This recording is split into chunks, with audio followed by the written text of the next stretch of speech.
Welcome to the Deep Dive.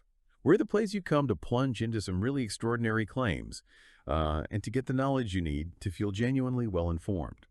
Today, I want you to just imagine something with me. Imagine a world where, the most mind-bending science fiction isn't just on the screen, but it might actually be a hidden reality lurking just beneath the surface of our everyday lives. What if governments around the world aren't just aware of extraterrestrial life? What if they've actually forged secret pacts for decades now, allowing, unimaginable activities to happen right here on Earth, all in exchange for technology? So for this deep dive, we're looking at a stack of truly astonishing claims that come from a fascinating source, specifically some compelling excerpts from the YouTube channel Tajemity. Their video is titled Ukadso Obshimi, which, basically translates to the treaty with aliens. Our mission today is to really unpack these claims systematically. We want to distill the most startling bits of information and give you a shortcut kind of to understanding this hidden narrative, this alleged alien presence right here on Earth. We know you're here because you want to gain knowledge quickly, but also thoroughly. You're looking for those aha moments, right? Where complex ideas just click. We'll navigate through what can feel like incredibly dense, sometimes unbelievable information. We'll meticulously connect the dots, try to make sense of a narrative that, look, if it's true, it would fundamentally reshape how we see humanity's place in the cosmos. And as always, throughout this deep dive, we're presenting the information impartially. We're focusing purely on what the source material claims. We're not endorsing any particular viewpoint here. So let's begin. Our journey today starts way back in the hushed corridors of power, mid-20th century. According to our source, this is where a pact, an agreement with unimaginable consequences, was supposedly forged. It kicks off with this claim about a mysterious Grays Treaty from 1954, allegedly signed by none other than President Eisenhower himself, and, well, as you'd expect, shrouded in the deepest state secrets. So what were the core parts of this supposed agreement? What did humanity allegedly give up? Well, what's really foundational here, at least according to the source, is the just astonishing framework this treaty supposedly set up, this Grays Treaty, 1954. It wasn't just acknowledging alien life. No, it was an agreement that permitted a significant active alien presence right here on Earth. The terms, as detailed in this Tajemity material, were incredibly specific and, frankly, pretty disturbing, first off, and maybe the most controversial bit. It allowed for the treatment of humans as a bargaining chip, which meant apparently a limited number of biological specimens, and they explicitly mean human beings were to be provided for research by these alien entities. Let's stop there for a second. Provided.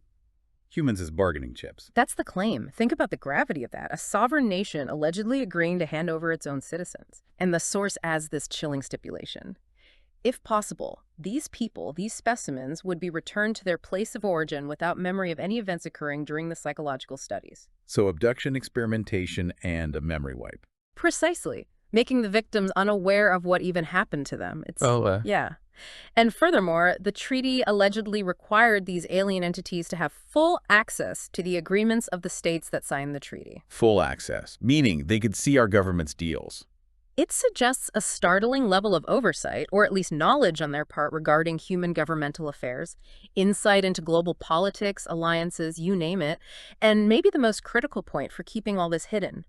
A strict requirement imposed on the governments maintains strict secrecy concerning the presence of alien races on Earth. Not just a suggestion, then. No, an alleged core tenet. Violating it could lead to severe, unspecified consequences. So, essentially, the source portrays this as a profound quid pro quo, a hidden allowance for extensive alien activity, including, yes, the alleged abduction and experimentation on humans, in exchange for, well, we later learn it might have been advanced technology. This alleged Grays Treaty, it fundamentally redefines human sovereignty, doesn't it? If it existed, it implies this clandestine agreement that really seems to trade human autonomy, fundamental rights, for something else entirely. The ethical, the moral implications, as presented in the source, they're staggering. It suggests a complete surrender of basic human rights by the very governments meant to protect them, all without anyone knowing. Right. No consent from the global population. The idea of humans as bargaining chips for alien research, memories wiped. It's a profound violation. Dignity, autonomy, free will, all out the window. It basically transforms citizens into commodities, raises immediate, terrifying questions about accountability, about consent, or the total lack of it. This isn't just politics. It's an alleged pact with potentially dire existential consequences for us as a species. kept hidden from the very people affected. Exactly. What it really reveals, if it's true, is a narrative suggesting humanity might not be the sole master of its destiny here, but maybe an unwitting participant in a much larger, darker cosmic arrangement. Okay, so if the Greys Treaty represents humanity's alleged surrender, Right. what came out of that bargain? What did we supposedly get? Our source claims it led directly to Solar Warden, a cosmic force whose very existence would, well, redefine our place in the galaxy. So what exactly is this powerful cosmic force, and how did it supposedly come about directly from this shadowy treaty? If we connect the dots here, Solar Warden is presented as this truly monumental, maybe inevitable outcome of that alleged human-alien cooperation. The source describes it not just as, a human space program, but as a cosmic force in itself, operating extensively within low Earth orbit. It's defined as being made up of intelligent and space-exploring cosmic beings for whom an interstellar fleet is natural. That's a key distinction, isn't it? Yeah. Not just humans using alien tech. Right. It's direct collaboration with entities whose whole nature involves interstellar travel, command of vast space fleets. The implication is technology, capabilities far beyond what we normally think of for human space exploration. And the alleged origin of Solar Warden is just as significant. The source claims that 30 years of cooperation with these officially unknown alien forces directly led to the organization and establishment of the American Space Forces in 1984. 30 years. So a long-term relationship leading to our own Space Force. That's the claim. A deeply entrenched, decades-long relationship culminating in a powerful, covert space program. Operating in the deepest shadows, black projects, it's not just getting tech. It's allegedly restructuring our own military to incorporate this new, extraterrestrially influenced capability, forming, essentially, a joint cosmic defense and exploration fleet. Wow. And was it just the U.S. involved, or was this bigger? Oh, much bigger, according to the source. It highlights multinational participation, states that other nations possessing space technology are also allegedly in contact and have signed agreements with Solar Warden. It lists several big players: Japan, China, Russia, India, the European Space Agency, ESA, and even the United Nations. The UN. Serious. That's what the source claims. It paints a picture of a truly global, albeit secret, coalition engaged in this partnership, sharing the benefits and the secrecy, and it gets more specific. The timing of these agreements for different nations is supposedly tied to their overall technological progress, specifically citing uranium enrichment capability. Uranium enrichment. Why that specifically? Well, the implication seems to be that the ability to handle advanced materials, maybe for exotic energy or propulsion systems, was a key prerequisite. Like you needed that ticket to get into the alleged secret club. It's a complex web then. International, technological, extraterrestrial relationships, all hidden. Exactly, all operating beneath the veil of public knowledge. Which begs that vital question. How did any of this ever come out? If this force, Solar Warden, has been active since, 1984, allegedly, why are we only hearing about it relatively recently, even as rumor? And more to the point for our source today, how did its activities supposedly become known? Because that seems to lead us straight to one person, Gary McKinnon. Indeed. The reason this alleged program, Solar Warden, even entered public consciousness, at least in these circles, is largely pinned on Gary McKinnon. The source describes him as a very good character who pulled off what it calls the hack of all time. From February 2001 to March 2002, over 13 months, McKinnon allegedly breached 97 American military and NASA computers.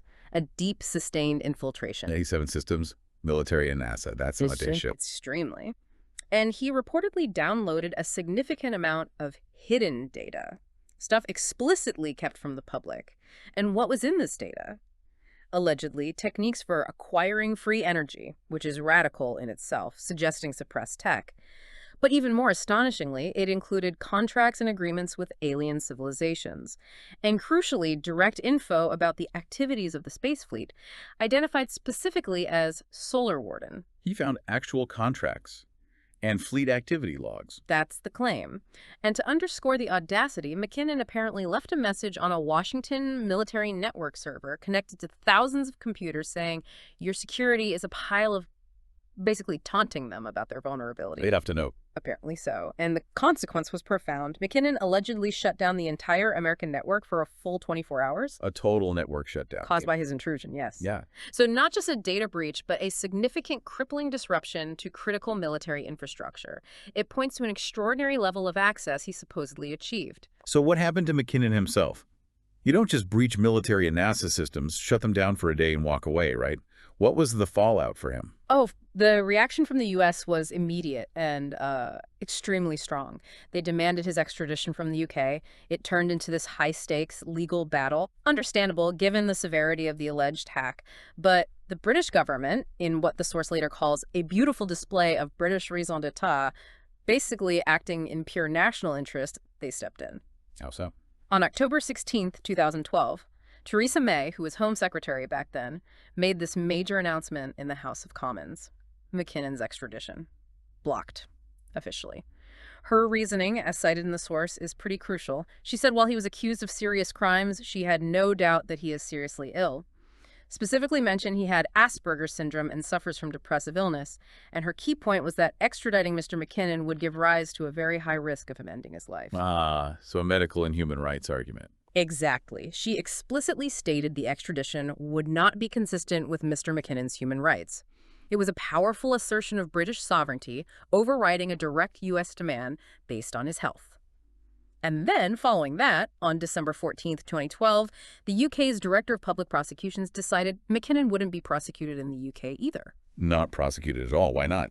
The rationale was the difficulty in bringing a case when all the evidence of his actions was physically in the United States. Jurisdictional hurdles, basically. So, despite the alleged scale of his actions, he ultimately avoided both extradition and prosecution. A highly unusual outcome for such a major cybercrime case against a superpower. And that outcome itself, the source implies, just adds more fuel to the fire about what he might have really found. Okay, so his personal freedom was secured, more or less. But what about the bigger picture? The impact of his alleged revelations? If claims about Solar Warden, secret alien deals were suddenly out there because of his hack, how did that ripple through global military structures, according to this source? Well, according to the source, the impact was immediate and surprisingly significant globally. It claims that all countries immediately consolidated and reorganized their air defense complexes in 2002, right after McKinnon brought this information out. All countries reorganized air defense in 2002. That's the assertion. A rapid, coordinated, worldwide effort to adapt defense strategies. It suggests they were suddenly aware of a profound new threat, or maybe a new capability, operating in space, requiring an immediate military paradigm shift. And this global military reorganization is explicitly linked in the source to the observations and accumulated evidence of cosmic fleet wiretaps by a figure called Benefic Genta. The source later hints this is related to someone named Justin G., who's also known in UFO circles for leaking info on secret space programs. So McKinnon's hack wasn't in isolation? It confirmed other intel? Seemingly. It dovetailed with, or maybe confirmed, existing hidden intelligence gathered by others. It wasn't just dismissed as fantasy, it apparently resonated within clandestine intelligence circles. The reorganization of air defenses suggests a shift. From just thinking about planes in the sky to maybe considering multi-layered defense, including low Earth orbit and beyond. A new understanding of what might be up there. Fascinating. And did the source mention anything more specific about Solar Warden itself, like how it's identified? It did, actually. It provides details about the alleged insignia of Solar Warden, which, offers a deeper symbolic meaning if it's real. The insignia is described as a 7-pointed star on a deep blue background. Simple sounding, but apparently loaded with symbolism. Okay, a 7-pointed star. What does it represent? The 7 stars, according to the source, represent 7 main colonies of alien races. And importantly, each colony itself represents many factions or dominions, so a vast network. Plus, each of these 7 main colonies allegedly has an outpost on Earth, indicating a pervasive long-term presence here, not just visiting, but established. 7 alien colonies with bases on Earth, represented by 1 star. Well, 1 star with 7 points within the larger insignia. The dark blue background is said to represent Earth itself, our planet being central. And the stars are grouped into 2 parts. The first part of 3 and the second with 4 stars. The source admits researchers aren't sure if this split is physical or ideological or both. Leaves room for speculation, right? Internal alien politics, maybe. And there's more to it. Yes. There's a ring at the beginning surrounding everything inside called the Sun Guardian, described as the one who dominates everything. Suggests a powerful, overarching authority, maybe the ultimate enforcer of that Grays Treaty we talked about. Okay, so 7 points on the star, 7 alien colonies. What about the points themselves? Each star has 7 points. Now, the star representing humanity may represent the 7 leading human nations or commercial organizations on Earth. And critically, all of which have a contract with Solar Warden. So a select group of human powers or corporations are in on it. That's the implication, a hidden global council, essentially. And similarly, each of the other 6 main star factions also have contracts, solidifying this contractual basis for the whole alliance. All these star factions are active and embedded in human society. Continuous current influence, not ancient history. Embedded where? How? Their alleged locations vary dramatically. Some factions may be underground, some in low Earth orbit, some may even be found on terrestrial objects near Earth, for example, on the Moon or Mars. A multifaceted, dispersed presence. Underground, LEO, Moon, Mars. Wow. And where did they supposedly come from originally? Their origin is allegedly recorded in various ancient human works, often appearing in culture as the colony of 7 stars located in the constellation Taurus, i.e. the Pleiades. The Pleiades. That comes up a lot in these kinds of stories. It does. Often associated with advanced or benevolent races in myths and modern ufology. It lends this layer of deep historical mystique to the high-tech claims. The key insight from this insignia, if it's real, is the picture it paints. Not just alien presence, but a highly structured, almost bureaucratic interspecies alliance, deeply embedded here, like a shadow cosmic UN. A shadow cosmic UN. That really puts a spin on things. Yeah. Okay, if we connect this back to the bigger picture then, the source makes a crucial distinction. It's not just that UFOs are being confirmed by the Pentagon, which, we've seen in the news. The claim here is much deeper. It's about their allowed activity on Earth. Yeah. Under treaty. And this is where the narrative takes a significantly darker turn. From just watching them to them actively operating here, permitted, maybe doing horrifying things. That's exactly right. The source emphasizes the real issue isn't just seeing UFOs, but their alleged allowed activity. Permissions stemming directly from that Gray's Treaty in '54, and maybe later ones too. As we discussed, this treaty allegedly let humans be used as bargaining chips, collecting biological specimens, often without consent, and the strict secrecy requirement kept it all hidden. And McKinnon's hack supposedly brought those darker aspects to light. That's what the source claims. The provisions for human specimens, the secrecy, McKinnon allegedly exposed that part of the deal. So it's not just seeing lights in the sky. It's about the alleged clandestine legal framework allowing these entities to operate here, potentially with free rein, all hidden, with profound, deeply unsettling ethical implications. It suggests our governments might have sacrificed citizen safety for something else. That hidden structure, that alleged permission, is what allows for the truly horrifying claims we're about to get into. It sets the stage for what happened at places like Dulce. Which brings us to the people trying to expose this. The source calls them truth seekers. Who are they according to this material?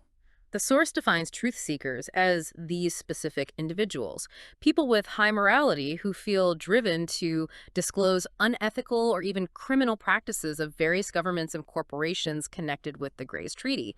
They're portrayed as bringing to light what is essentially evil and criminal towards humans, often driven by a belief that governments don't always act in our best interest, especially in these hidden areas. And the risks they face. Immense, life-altering. They risk loss of job, reputation, economic security, and even life to get these hidden truths out. And their legal situation is precarious. The source states that if they disclose classified info, they're generally not protected by law. If they work for an agency or company involved, they supposedly lose all constitutional rights in their country, which effectively means they're exposed to removal. Removal, that sounds ominous. It's a chilling euphemism, right? Potential demise, forced disappearance, orchestrated by the very entities they try to expose. They operate with zero legal protection. It's incredibly dangerous, often self-sacrificing. Which raises the question, who would take those risks? Who would put everything on the line? And that brings us squarely to Thomas Costello, an individual who, the source claims, took incredible risks to reveal monstrous human rights violations. What's his alleged background? And what were the infamous Dulce papers he supposedly released? Thomas Costello's alleged background is key to understanding his claims. According to the source, he started in the U.S. Air Force, a military photographer and a specialist in video surveillance systems. Early assignments near Las Vegas, then West Virginia, gained experience in advanced intelligence photography. So, skills in documentation, security systems right from the start. Skills that became disturbingly relevant later. Okay, military photographer, surveillance tech, then what? Then his career allegedly shifted. He started working for Rand Corporation as a security technician, initially in California, where Rand HQ is.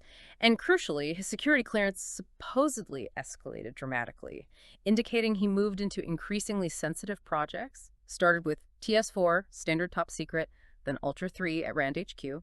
But the big jump was in 1977, transferred to Santa Fe, New Mexico. Clearance supposedly raised to Ultra 7. Ultra 7, what did that give him access to?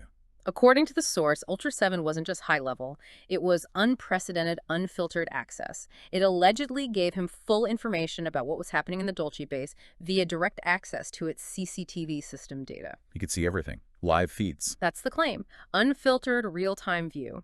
And it was this view, witnessing the base's operations, that gradually forced him to leave and disclose classified materials. The horrors allegedly became too much. His progression paints a picture.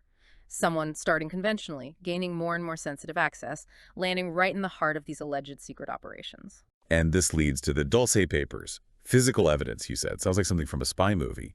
What exactly were they? What did they supposedly show? The Dulce papers are presented as this collection of chilling, tangible evidence Costello allegedly delivered. Purportedly, 30 photos, a videocassette, and a substantial set of materials. Documenting, it says, the cooperation of a certain circle of people with an alien race from the planet Cooley, or sometimes called Quilly. He reportedly gave this package to truth seekers like Thomas Koska around 1987, years after he supposedly left the base. And they're significant. Immense, touted as nothing less than physical proof of the existence of a joint human-alien base near Dulce, New Mexico, a place already deep in UFO lore, so not just stories. Allegedly tangible documents, images, video, offering a window into the unthinkable. The contents were described as graphic evidence of operations within this underground structure, and they supposedly supported earlier separate discoveries by ufologist Paul Benowitz about weird activity at Dulce. Independent corroboration, maybe? Graphic evidence of what? Specifically, what was so horrifying? What the alleged explicit content supposedly detailed extensive genetic experiments, including creating human-alien hybrids, also mind control using supercomputers. And the truly disturbing claim, storage of frozen human bodies as food for alien species, plus the systematic use of humans as experimental animals by representatives of extraterrestrial races cooperating directly with various government agents of states included in the Grays Treaty. Wait, humans stored as food? And used like lab rats. That's the horrifying claim in the papers, according to the source. It doesn't pull punches in its assessment either. If these documents are accurate, if these experiments happen, then the violations of human rights surpassed even the darkest pages of recent human history, implying atrocities dwarfing known genocides or horrific medical experiments, all allegedly conducted in secret with government complicity via the Grays Treaty. It's just unimaginable. Human beings systematically exploited, not just research, but used as resources. A deeply disturbing picture, essentially reducing humans to livestock in some kind of cosmic farm. That's the implication. Okay, it's chilling to even think about. What did this mean for Costello personally? Being exposed to this alleged horror daily. What finally made him leave? Why risk everything to reveal it? Well, according to the source, Costello's decision wasn't just a gradual thing. It was prompted by a specific, dramatic event. A violent military confrontation, allegedly in 1979, between human elite military personnel and alien base guardians, right there at the Dulce base. This event is sometimes called the Dulce War in UFO circles, a pivotal, bloody moment. A war inside the base. That's the claim. The source implies it was a clash where human military forces, maybe realizing the extent of the horror and betrayal, tried to intervene, leading to significant casualties on both sides, exposing the deep betrayal in the Grays Treaty. Costello, having witnessed this, or its aftermath, allegedly decided he couldn't stay silent anymore. So he left after this Dulce War in '79. Left then, and reportedly released the Dulce papers around 86 or 87. He apparently gave interviews, corresponded with ufologists for a while, sharing his accounts and the alleged evidence. Caused quite a stir. But then, similar to Paul Benowitz, who also exposed alleged Dulce activity, Costello gradually disappeared from the scene. Disappeared. How? The source doesn't specify how, just that he faded from view. A common worrying pattern for people revealing this kind of information, as we'll discuss. His initial revelations made waves, but his disappearance left questions. Though other truth seekers and ufologists later presented similar accounts, lending some support to his stories about the Dulce War and the base's operations. Let's talk about the base itself then. Based on Costello's claims, what was it supposedly like? He asserted it was huge, a 7-level underground base, owned jointly by humans and various extraterrestrial races, located beneath Arculeta Mesa near Dulce, New Mexico. The source details its origin. The deepest levels, 5 through 7, weren't human-built initially. They were very ancient natural caves that Draco reptiles used for millennia. Ancient Draco caves under New Mexico. That's the claim. These pre-existing caverns were then expanded multiple times according to Rand Corporation plans. So advanced human engineering combined with ancient alien sites. These natural formations included ice caves and sulfur lakes, which Costello said perfectly satisfied the needs of the aliens, suggesting specific extreme environmental needs at carefully chosen location. A 7-level base, part ancient caves, part Rand Corp design. That's unsettling. But what about the management, this joint ownership, the hierarchy, multiple species coexisting? How did that work? Right. The alleged management structure was complex, functioning on a joint basis between the government and alien races, implying deep collaboration, shared decisions. Though, as we'll see, the hierarchy wasn't exactly equal. Costello claimed 4 distinct alien races were present, each with its own role, forming this strange subterranean ecosystem. 4 races. Who were they? First, the small grays.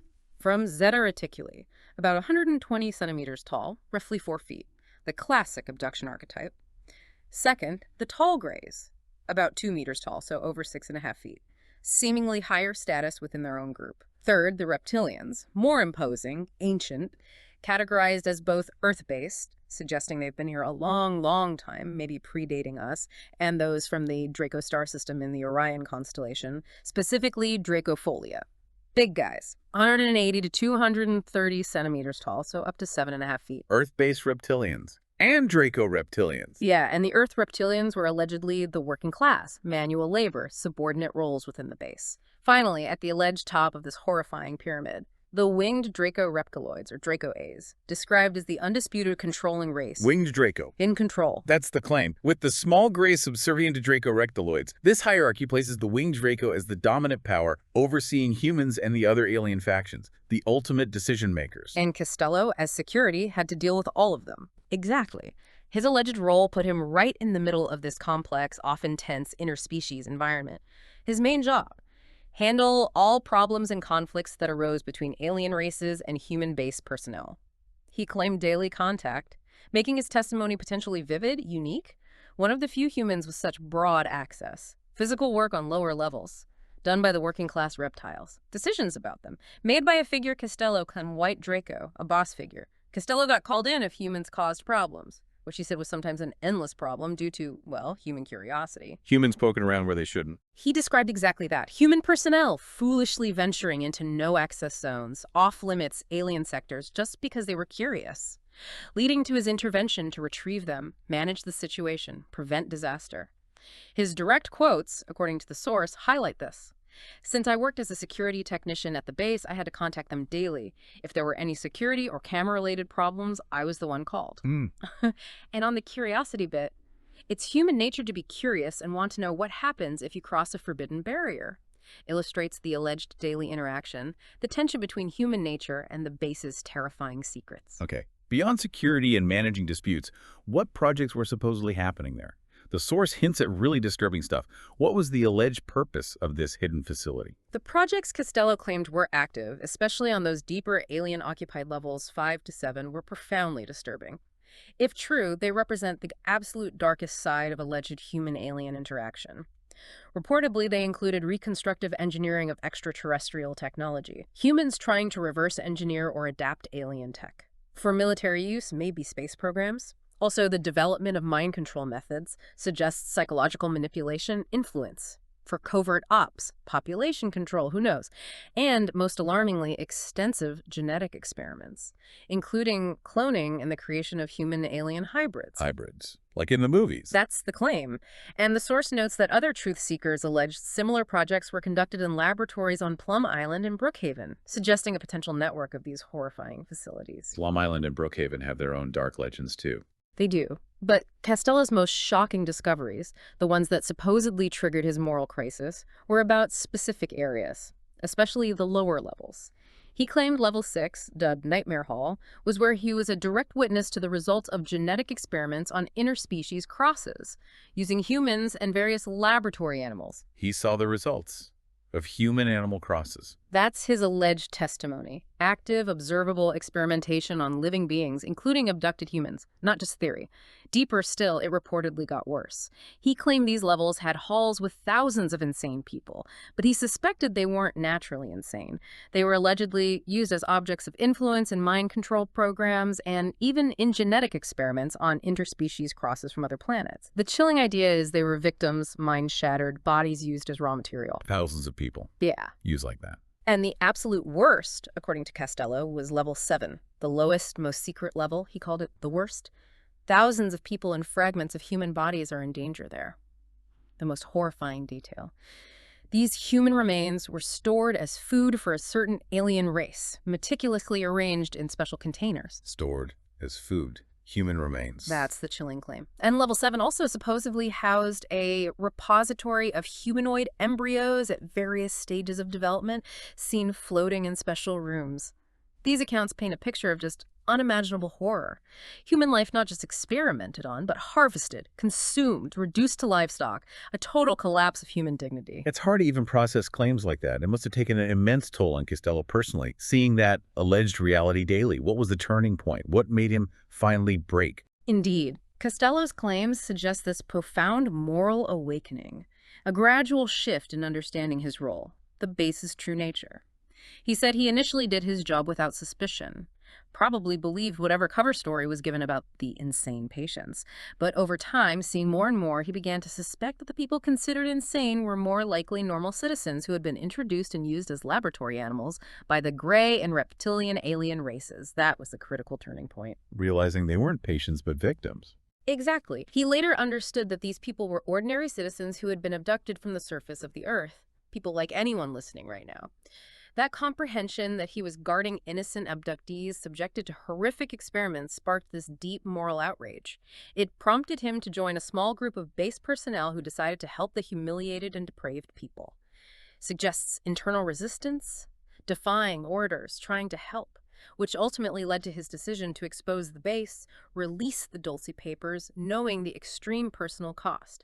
A choice born from a desperate need to reveal what he believed was a profound crime against humanity. Which brings us back to verification.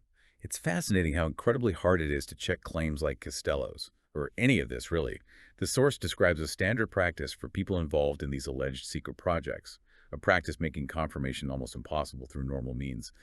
What is this practice? How does it obscure the truth? This standard practice is critical and chilling for understanding why verifying accounts like Costello's is so tough, maybe impossible officially. The source describes it as systematically removing all public records of contract employees involved in secret projects involving alien races. Not an accident, not a clerical error, presented as a deliberate, calculated, precautionary measure. The explicit purpose: prevent them from deliberately or unintentionally publicly disclose what is happening. Erasing their records. Completely. That's the claim. The consequence is stark. It becomes very difficult, if not impossible, to confirm their biography and work history using any public records. They become ghosts in the system. Officially, they barely exist in the public eye. Are there other examples of this happening? The source gives several compelling examples, beyond just Costello. One is Dr. Michael Wolff, claimed to be a scientist, administrator for alien affairs in a special study group B40 under the National Security Council, starting in '89. Wolff himself apparently stated his public data concerning high degrees and university promotions were removed. Also, traces of his contracts with various military and intelligence units were erased, making his bio almost impossible to confirm officially. He explicitly confirmed this record removal is standard practice for anyone in corporate or military projects related to aliens worldwide, regardless of their rank. Wow. And Bob Lazar, the Area 51 guy. Another widely known example the source uses, the physicist claiming to have worked on alien propulsion at Area 51 in the late 80s. According to the source, after Lazar left in '89, his birth certificate ceased to exist at the hospital where he was born. Even more, all his records from school, university, work, and insurance disappeared. His whole life history just gone. The source concludes Lazar officially ceased to exist. This systematic vanishing of records, if true, creates an insurmountable barrier for traditional investigation. It's designed to sow doubt, deny connections, silence whistleblowers by erasing their past. It forces us to confront the limits of verification when dealing with claims of deep state secrecy. So for someone like Costello, conventional confirmation through official records is basically off the table. We're left in this gray area where standard proof is allegedly obliterated. Precisely. Any attempt to definitively confirm Costello's bio, his work history, officially, fraught with difficulty. You can't just check HR records or university transcripts. This lack of verifiable public documentation is why his story, despite being so detailed and chilling, often stays in the realm of alleged testimony, vulnerable to skepticism. The source actually lays out 3 possibilities for who Costello really was and the nature of his info giving this record erasure. 1. He's exactly who he claims to be. A genuine truth seeker, worked at Dolce, risked it all. Classic whistleblower narrative. 2. He used Thomas Costello as a cover to disclose information about the base, wanting anonymity to protect himself, his family. The info could be real, the name a pseudonym. 3. The most cynical view.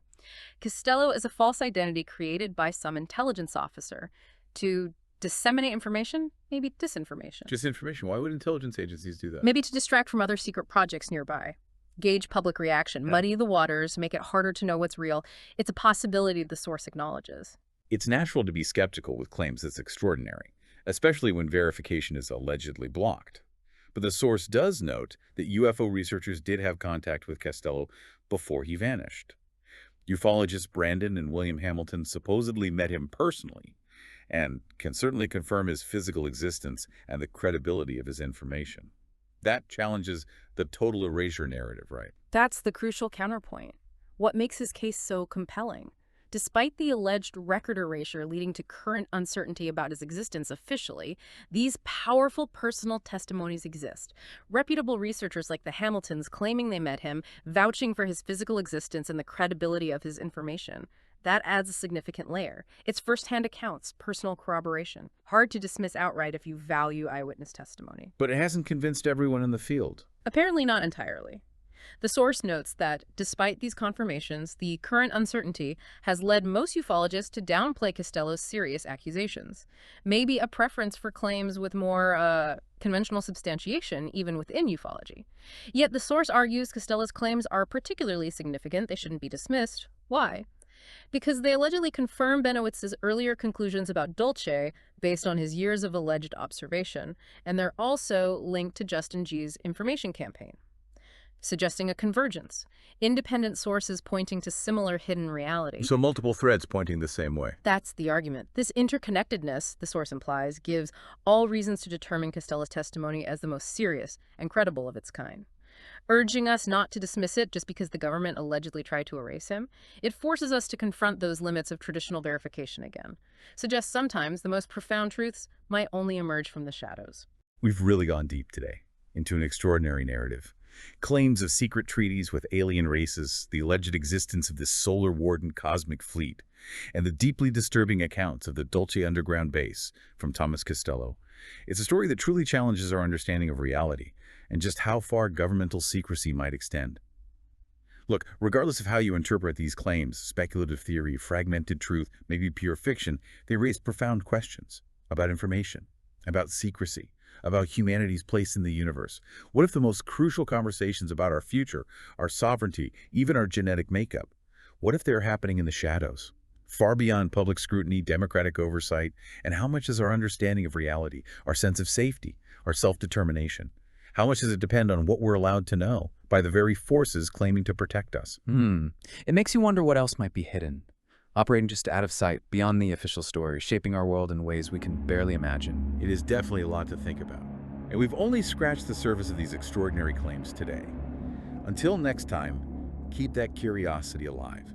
Keep asking the challenging questions, the ones that push the boundaries of what we think we know.